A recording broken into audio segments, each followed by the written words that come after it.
ጤንሽን ይስከይዳ ለቂም ባክ እንዴ እኔ ጽጌረዳ ልጅል ማለት አንቺ ለምንድን ነው እሷ ልብስ የወሰድሽው? ያምሻል እንዴ? ቆይ ምን ነው ልብሱ እኮ አሁን እንዲህ ሳይሆን የኔ ገላ አይታየም ነበር እንዴ? የሰሞኑን ነው አለባበሴ ነው። ደግሞ ፍቅራችሁ ደርታል። ጭራሽ የኔ ጽጌረዳ ምናምን ትላለህ። እንዴትም በጠራት አይመለከትሽም። ደግሞ ምን አይነት ተንኮል ለመስራት ነው እሷ ልብስ የለበስሽው? የምን ተንኮል?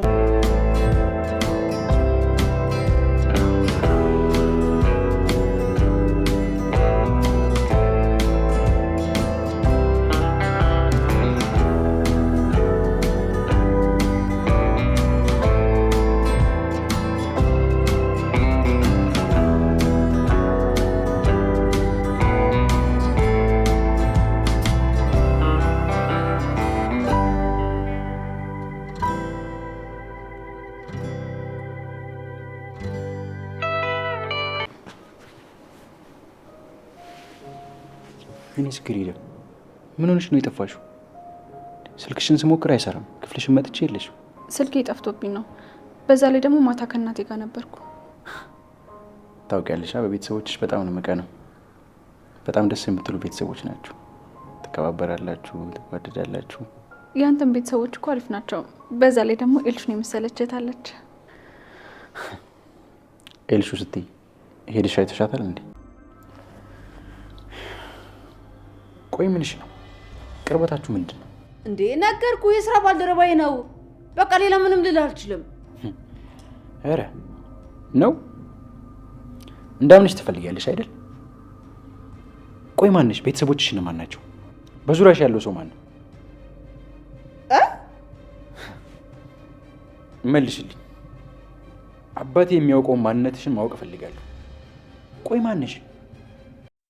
ሰላም እንዴት ናችሁልኝ? ውድ የእንግዳ ድራማ ቤተሰቦች ደህና ናችሁ ወይ? እኔ በጣም ደህና ነኝ፣ እግዚአብሔር ይመስገን። እንኳን ወደ ቻናሌ በሰላም መጣችሁልኝ። እንግዳ ድራማ ክፍል 51። እንግዲህ እንግዳ ድራማ አሁን ላይ ቶሎ እየመጡልን አይደለም። ምክንያቱም ደግሞ ከሀረግ ሌላ ደግሞ የዋዳን ድራማ ምዕራፍ 2 ስለጀመረ አሁን ላይ ድራማው እንግዲህ በሳምንት 2 ቀን ሊሆን ይችላል ማለት ነው። እና እንግዲህ ከስንት ጥበቃ በኋላ በጣም አጓጊና ተወዳጅ ድራማ ነው። ከስንት ጥበቃ በኋላ መተውልናል ማለት ነው። ነገር ግን እንግዲህ እንግዳ ድራማ በጣም ተወዳጅ ነው። የቤተሰብ ድራማ ነው። በየቀኑ አዳዲስ ነገሮች ነው የምናይበት። እና እንግዲህ ምንድነው የሆነው? ሄለን በባለፈው ክፍል ካያችሁ ሄለን ከቴዲ ጋር ሁና ቤሉል አግኝቷት ነበረ። መጀመሪያም ከቤት ተደናግጣ ወጥታ እሱን ስታገኘው እየተከታተላት ስለነበረ በተደጋጋሚ አብረው ስላያቸው ቤሉል በጣም ተናዶ ነበረ። እና እንግዲህ ቤሉል ቴዲን እንደመታ ሁላችንም እናስታውሳለን። ቤሉል ግን ቤት ነኝና ሁሉንም ነገር እናወራለን ብሎ እንግዲህ ሄለንን አስፈራርቷት ነበረ በንዴት። በሌላ በኩል ደግሞ ቴዲ ነው እንግዲህ ቴዲ መሲን ቀጥሯት ነበረ። እና እንግዲህ በመጨረሻም ስትጠብቅ ቆይታ ይመጣል። መሲ እሱን ለማግኘት ያሰበችበት ትልቁ ነገር ኑንያትን መንገድ ላይ ጠብቆ በጣም የሚወደው የእናቱ ስጦታ አለ። ያን ስጦታ ደግሞ ወደፊት ለሚያገባት የእሱ እንደሆነች ሴት የሚሰጠው ስጦታ ነበረ። እናም ያች ሴት መሲ ናት። መሲ በሰማችው ወሬ ቴዲን ጠልታው ነበረ። ሊገለኝም ሞክሯል፣ ለካ መርዝ የሰጠው እሱ ነው ብላ ሁላችንም ግን እንዳሰብነው ቴዲ ትክክለኛ ወይም ደግሞ ሊገል የሚችል መድኃኒት ለሄለን እንዳልሰጣት ሁላችንም ጠርጥረን ነበረ። ምክንያቱም ያንን ሊያደርግ አይችልም። በጣም ነው የሚወዳት። እኔም ቢ ብላት ሁላችንም እንዳሰብነው ማለት ነው። እኔም ቢ ብላት ሌላ ሰው እንዲሰጣት ብታደርግ ትክክለኛው ነው አይደል የሚሰጣት፣ እነዛ ገንዘባቸውን ትክፈላቸው እንጂ። ስለዚህ መሲን ትጎዳታለች። እሱ ብቻ አይደለም፣ ኑኑ ስትታገት ራሱ እምቢ ቢላት ኑሮ ሌሎች ሰዎች ቢሆኑ የምር መርዘዋት የኑኑ ህይወት ተበላሽቶ ነበርና ስለዚህ ቴዲ የመሲን ቤተሰቦች በመጠበቅ ላይ ነው ያለው። እና ያው ፈርተነው ነበር ሁላችንም፣ ምናልባት እያስመሰለ ይሆን እያልን። ምክንያቱም ሄለንን ይወዳት ነበር፣ በጣም ነበር የሚወዳት።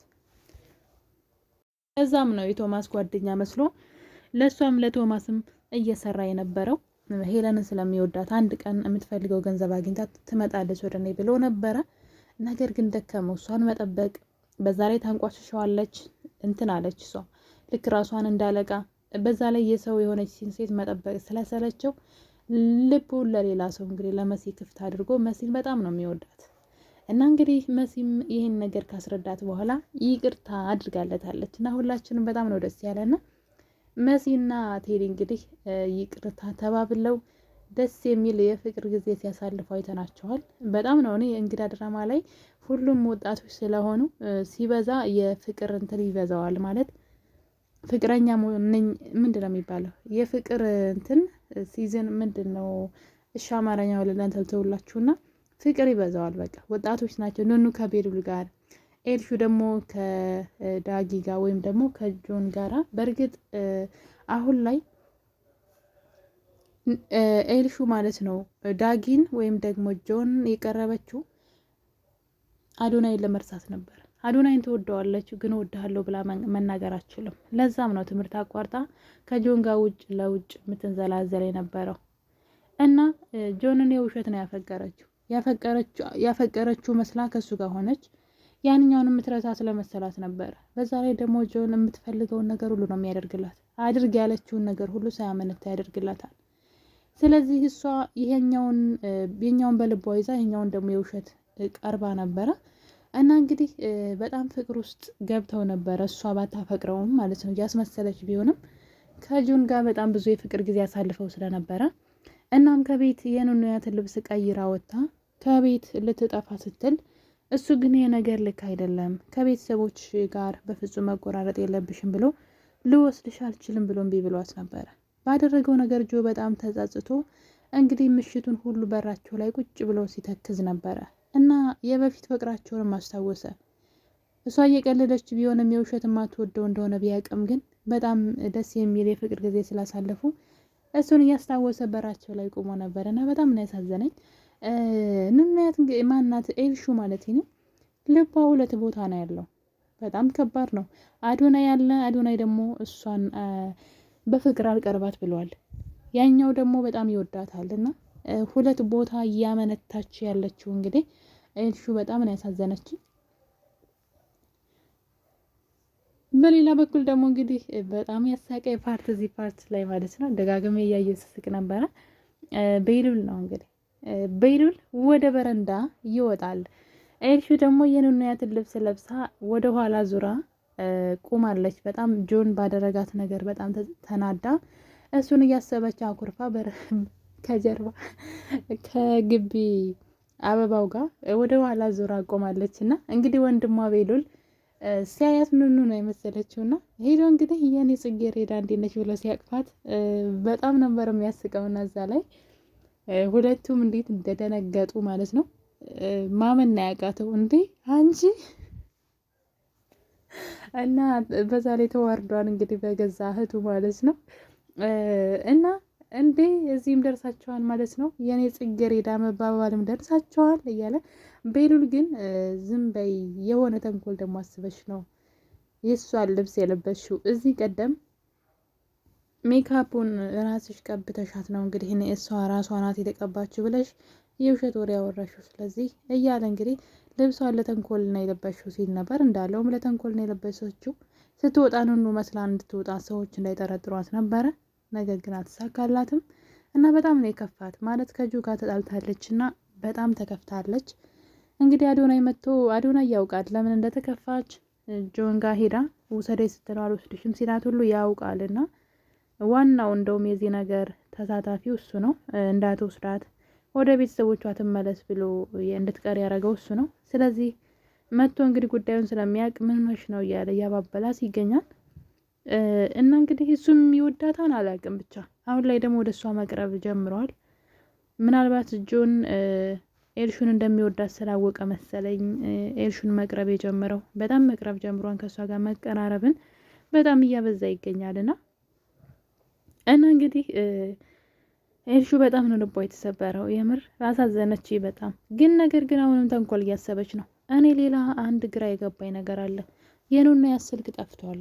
የኑኑያት አልጋ ላይ ትታው ሄደችው ስራ ስትሄድ ስልኳ ጠፍቷል እና ስልኳ ጠፍቷል። ነገር ግን ስለ ስልኳ በጣም በተደጋጋሚ ሲወራ ሰማለሁ። ማለት ኤልሹን ስልኬን ወስደሻ ነው ያለቻት። አልወሰድኩም አለቻት። በቀጣይ ቀን ደግሞ ስልክሽን አገኘሽ ወይ ብላ ጠየቀቻት። ከዛ ደግሞ ቤሉል ለምንድን ነው ስልክሽ የማይሰራው ሲላት ስልኬ ጠፍቷን ትላለች። እሷ ደግሞ ስልኬን ማን ወሰደው እያለች ደግሞ ታስባለች። እና ይሄ ነገር ማን ሊወስደው ይችላል ስልኳ ማለቴ በስልኳ በኩል ሌላ ችግር እንዳይመጣባት በጣም እየፈራሁኝ ነውና ይህንኑ ስልክ ጠፍቷል። ስልኳን ማን ወሰደው? ትንሽ ግራ ያጋባ። ስልኩ መጥፋቱ ሳይሆን ዋናው ነገር ስልኩ መጥፋቱ ሌላ ችግር ይዞባት እንዳይመጣ ከቤሉል ጋር ሊያጣላት የሚችል ነገር እንዳይመጣባት በጣም እየፈራሁኝ ነው። ኑኑ ያስቀመጠችው ስልኳ ጠፍቷል። መሲም ደግሞ ከትራሷ ስር ያስቀመጠችው ፖስታ ማን እንደወሰደው አይታወቅም። ኤልሹ ነገሩን የወሰደች አትመስልም። ብትወስደው ኑሮ እሷ አያስችላትም። አውጥታ ስታይ እናያት ነበረ። ሄለንም እንግዲህ በሰዓቱ ቤት አልነበረችም፣ ግን ማን እንደወሰደው አይታወቅም። ፖስታው ጠፍቷል። ምናልባት አዶናይ ወስዶት ይሆን? አዶናይ እዛ ቤት ሁሉን ነገር ነው የሚበረብረውና ምናልባት እሱ ወስዶት ከሆነ ብዬ እያሰብኩ እገኛለሁ። በሌላ በኩል ደግሞ ሄለን ናት። እንግዲህ ሄለን ተመልሳ ስትመጣ ቤሉል ቁጭ አድርጎ ሲያዋራት ነበር። እናም ማነሽ እያላት ነበር። ቤተሰቦችሽ እነማን ናቸው? ማነሽ አንቺ? ስለ ራስሽ ንገሪኝ ማነሽ እያላት ነው። ከሰውየው ጋር ምንድን ነው ግንኙነቱ ሲላት የስራ ባልደረባይ ነው የኔም ያባትም የቀኝ እጅ ነው ብትለውም እሱ ግን ቀረቤታችሁ እንደዛ አይመስልም። በዛ ላይ ደግሞ አንቺ ማነሽ? ማንነትሽን ንገሪን። አባቴ በምን ምክንያት ነው እሱ ወዶሽ ሌሎች ሰዎችም እንዲወዱሽ ያደረገው? በምን ምክንያት ነው? በየትኛው ማንነትሽ ነው? ስለዚህ አንቺ ከጀርባሽ ያሉ ሰዎች እነማን ናቸው? ማነሽ እያለ እንግዲህ ቤሉል ሄለንን ሲያፋጥጣት ነበረ። ሄለን ደንግጣለች። ቤሉልን ደሞኝ ነበር የምታየው ማለት በፊት አባቱ በጣም ስለሚወዳት ሄለንን ማለት ነው። አስመሳይ ሴት ስለሆነች በጣም አባቱ ይወዳታል እና አባቱ ስለሚወዳት እሱም ይወዳታል። በጣም ነው የሚያከብራት። ያለችውን ነገር ሁሉ እሺ ነው። እሺ እምቢ የሚባል ነገር አያውቅም ቤሉል። እሷ የምታውቀው ያንን ቤሉል ነውና ይሄኛው ለእሷ በጣም እንግዳ የሆነ ቤሉል ነው። የሚጠይቅ ማነሽ፣ ምንድነሽ፣ ከየት ነሽ እያለ አሁን ላይ እሷን ማፋጠጥ ጀምሯል። እሷ ግን ወሬውን ሳትጨርስለት ደክሞኛን ብላ ወደ ክላሷ ትሄድና እቃዎቿን አስተካክላ እንግዲህ ከሀገር እወጣለሁ ስትል ነበር እዚህ ቀደም ካስታወሳችሁ። አሁን ወዴት እንደሄደች ባናቅም ቤቱን ለቃ ተደብቃለች ሄለን። ነገር ግን ስትወጣ አይንዬን አንድ ነገር ብላት ነበረ። አይንዬ በጣም ነው ማምንሽ፣ አንቺና ልጆችን አፋፍሽ ወደ ቤት ያመጣው ስለማምንሽ ነው እንጂ እንደዛ አላደርግም ነበረ። ስለዚህ ዛሬ አንድ ነገር እንድታረጊልኝ እፈልጋለሁ አለቻት። አይንዬ ምኑ ወጥመድ ውስጥ እንደከተተቻት አላቅም። ነገር ግን አሁን እሄዳለሁ ከዚህ ለስራ ነው፣ ግን ማንም ሰው ቢጠይቅሽ አላየዋትም አላውቃትም በይ አለቻት። እሱ ብቻ አይደለም፣ ወይዘሮ ሄለን ከቤት ከወጣች በኋላ ስልክ በአይንዬ ስልክ ተደወለ። እናም ያለሽባት ሴትዎ ተብሎ መጥፎ ነገሮችን ተነገራት። አይንዬም በመደንገጥ ስልኩን ትዘጋዋለች። ቤሉል አብሯት ስለነበረ ስልኩን ስጭኝ ምንድን ነው ላዋራቸው ቢላትም ይህ የተሳሳተ ስልክ ነው ብላ ስልኩን ትዘጋለች። እና እንግዲህ ስለ ሄለን ስትጠየቅም አላውቅም አላየዋትም እኔም አሁን የመጣው ካለች በኋላ ወደ መሲ ክላስ ትሄድና ስልክ ትደውላለች። ለሄለን ነው የደወለችው። ሄለንም ደግሞ ምን ነው ከመውጣት የደወለች ስትላት የሆኑ ሰዎች ስልክ ላይ ደውለው ነበርና ያለሽባት ሴትዎ በጣም መጥፎ ሴት እንደሆነች እና በጣም ብዙ ስድብ ነገር ነው የተናገሩት፣ ምንም አልገባኝም ስትላት አሁኑኑ ስልክሽን አጥፊው አለቻት። እና የአይንዬን ስልክ ከየት አገኙት? አሁን እኔ ጥያቄ የሆነብኝ የአይንዬን ስልክ ከየት አመጡት? ይሄ ነው ለእኔ ጥያቄ የሆነብኝ። አይንዬ የሆነ ወጥመድ ውስጥ ገብታ እንዳይሆን ብዬ የፈራሁት የአይንዬ ስልክ እንዴት እነዛ ሰዎች እነዛ ስለ ሄለን መጥፎ ነገር የተናገሩት ሰዎች የአይንዬን ስልክ ከየት አገኙት ብዬ ጥያቄ ሆኖብኛል። ነገር ግን እነሱ የአይንዬን ስልክ ይዘው ደውለው እንግዲህ ለአይንዬ ስለ ሄለን መጥፎ ነገር ነግረዋታል። እሷ ግን አሁን ላይ ሄለን ቤቱን ለቃ ወጥታለች ማለት ነው። ቤሉል ደግሞ በዱር በገደል እየፈለጋት ነው። የት ናት ብሎ ቤቱን ሁሉ ቢያምስ ማንም ሰው ስለ እሷ ሊነግረው የቻለ ሰው የለም። እና መሲ ደግሞ እንግዲህ ቴዲ ጋር ደውላ ጌጡን እንደምትመልስለትና በክብር አይኔን እያየ ትሰጠኛለህ እንጂ በዚህ መልኩ መሆን የለበትም እያለች ነው። ወርቁን የላከላት እንግዲህ ለእህቷ ለኑኑ ነው የላከው። ምክንያቱም ኑኑ መንገድ ላይ ሲያገኛት ይሄን ለመሲ ስጭልኝ ብለው ስለሰጣት ነው። ሌላው ደግሞ የኑኑ ስልክ ከመጥፋቱ ጋር ተያይዞ ኤልሻዳይ ወይም ደግሞ ኤልሹ የሆነ ነገር ኑኑያትን ጠይቃታለች። ብቻ ይሄ ስልክ ለኑኑያት በጣም መጥፎ ነገር ይዞባት እንዳይመጣ እየፈራሁኝ ነው። ኤልሹ ማታ ላይ ቤሉል ከኋላ ሲያቅፋት የኔ ጽጌረዳ ምናምን ሲል የምር ፍቅር በደንብ እንደጀመሩ ገብቷታል ከኑኑ ጋርና ሁለቱ ልታለያይ እየፈለገች ይመስለኛል። እንግዲህ ኤልሹ አሁን ላይ ማለት ቆፍጠን ብላ ተነስታለች። ራሷን መጠበቅ ጀምራለች። በጆን በጣም ነው የተናደደችበትና ኑኑያትን ጠርታ የሆነ ነገር ጠየቀቻት። ስልክሽ ተገኝተዋል ወይ ስትላት አልተገኘም። እሺ ሌላ እገዛልሻለሁ፣ ነገር ግን አንድ ነገር አድርጊልኝ፣ ከጀርባሽ ተንኮል ልሰራ አይደለም እና የሆነ ሰው አውሪልኝ ነው የምትላት እንግዲህ እና ፍቅር አስይዥልኝ ነው። ይሄ ነገር ትንሽ አይከብድም ማለት ምንድን ነው ሀሳቧ? ሌላ ወጥመድያ ነው ሆን ብላ ልታለያያቸው እንጂ በፍጹም እኔ ምን እንደሆነ ብቻ ኑኑያት አሁንም ሌላ ወጥመድ ውስጥ እየገባች ነው። ኑኑያት እሺ ብላታለች ነገሩን ማለት ነው። መጀመሪያ ላይ እምቢ ብላ ነበረ።